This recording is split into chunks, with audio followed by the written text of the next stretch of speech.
pour soutenir le développement cognitif des enfants, je mets en place toutes sortes de choses. Il y a les classiques jeux de table, jeux de logique, jeux de construction.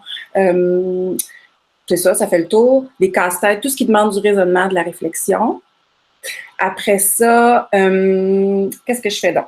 Je questionne beaucoup les élèves. Quand ils m'arrivent eux-mêmes avec des questions, souvent, j'arrive pas avec une réponse. J'essaie toujours de leur retourner la question du genre, qu'est-ce que tu en penses? Y a-t-il un endroit dans la classe où tu pourrais avoir cette réponse-là?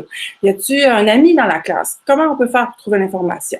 Fait que ça, je fonctionne beaucoup comme ça pour les amener à s'investir aussi dans leurs apprentissages parce que quand tu leur retournes ça, ben ils se sentent responsables d'aller fouiller, de se dire « Ah oui, je suis capable, moi, j'ai des outils, j'en connais. » Puis, tu sais, je leur dis toujours « Puis oublie pas, moi, je suis là. » Fait que si jamais tu trouves pas de solution, on va en trouver ensemble parce que ça peut se faire aussi dans la résolution de problèmes qui peuvent aller même jusqu'au conflit, là, dans le sens que dans les problèmes, oui, il y a les problèmes de logique, mais il y a les problèmes avec les amis. Donc, on peut se questionner, se dire « Voyons, on en connaît des façons de régler les problèmes. » Voilà. Qu'est-ce que j'aime faire aussi? Ce que je trouve important là-dedans, c'est de susciter leur intérêt, leur curiosité pour qu'ils s'investissent, comme je viens de le dire en les questionnant aussi, mais bon, on amène des thèmes qui les intéressent, on met beaucoup par intervention indirecte, tu sais, du nouveau matériel qui va faire « Hop! » Tu sais, moi, j'aime quand les élèves entrent dans la classe et disent « Ah, il y a des nouveaux livres, qu'est-ce qui se passe? » Tu sais.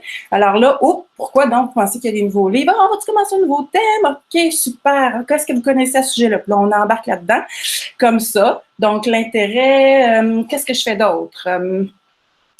J'essaie aussi de rester à l'écoute. C'est-à-dire que je propose, mais parfois, les enfants m'amènent ailleurs. C'est-à-dire que, par exemple, j'ai un exemple qui me vient en tête. On a joué à l'hôpital, là. On avait un coin hôpital dans notre coin symbolique. Et puis, tout à coup, les enfants ont pris les gros blocs de bois et partout dans la classe, ils se sont mis à construire des hôtels. Parce qu'il y en avait un dans la gang qui avait vécu, je sais pas, je me rappelle pas précisément, mais je sais que lui, dans sa tête, ça se pouvait que tu aies besoin d'aller à l'hôtel pendant que quelqu'un était à l'hôpital dans ta famille. Donc, là, c'est rendu qu'il y avait des hôtels partout dans la classe. C'était des moments magiques parce que cette fois-là, entre autres, il pouvait y avoir 3 enfants qui ne participaient pas à ce jeu-là dans la classe. C'est que, oui, ça nous amène ailleurs. Tu sais, il me demandait, est-ce que je peux aller chercher ma doudou? Quoi faire? Tu veux faire une sieste?